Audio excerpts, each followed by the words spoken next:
ഞാൻ രാജശ്രീ കൃഷ്ണദാസ്. വിശദമായ വാർത്തകളിലേക്ക്. ഊരാളുങ്കൽ സഹകരണ സൊസൈറ്റി ലോകത്തിനു മുന്നിലെ മികച്ച ജനപക്ഷ ബദലെന്ന് മുഖ്യമന്ത്രി പിണറായി വിജയൻ. നിർമ്മാണ പ്രോജക്ടുകൾക്ക് സോഷ്യൽ ഓഡിറ്റ് തുടരാനുള്ള ഊരാളുങ്കലിന്റെ നീക്കം വിപ്ലവകരമാണെന്നും മുഖ്യമന്ത്രി ശതാബ്ദി ആഘോഷ പരിപാടികളുടെ ഉദ്ഘാടന വേളയിൽ പറഞ്ഞു.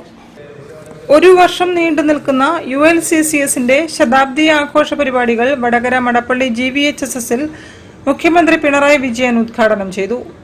ഗുണമേന്മ, അഴിമതിമുക്തം, അച്ചടക്കം എന്നിവ മുഖമുദ്രയാക്കിയതാണ് ഊരാളുങ്കലിന്റെ വിജയത്തിന് കാരണമായതെന്നും ഇത് ലാഭം കൊയ്യുക ആകരുത് ലക്ഷ്യം, ഗുണമേന്മ ഉറപ്പുവരുത്തി അച്ചടക്കത്തോടെ ജോലി ചെയ്യലാണെന്ന് പറഞ്ഞ ഊരാളുങ്കലിന്റെ പിറവിക്ക് പിന്നിലെ നവോത്ഥാന നായകനായ ഗുരു വാഗ്ബടാനന്ദന്റെ വാക്കുകളെ പിൻപറ്റിയാണെന്ന് മുഖ്യമന്ത്രി പറഞ്ഞു.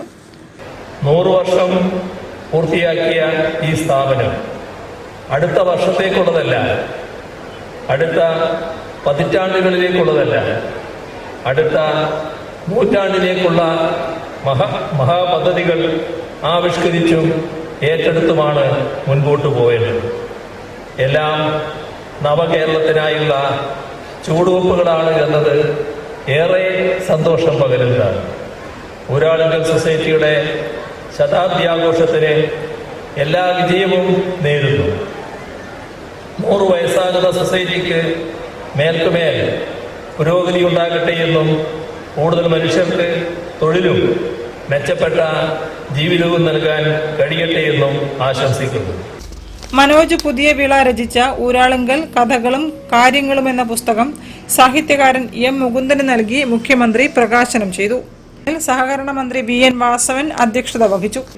പൊതുമരാമത്ത് വകുപ്പ് മന്ത്രി PM മുഹമ്മദ് റിയാസ്, വനം വകുപ്പ് മന്ത്രി AK Sasheendran, PK Kunhalikutty MP, MLAമാരായ KK Rema, EK Vijayan, MK Muneer, Padmashri Kaithapram Damodaran Namboothiri, Meenakshi Gurukkal, Kozhikode mayor Beena Philip, എഴുത്തുകാരായ T. Padmanabhan, M. Mukundan, chief secretary Dr. V. Venu തുടങ്ങിയവരും സന്നിഹിതരായിരുന്നു.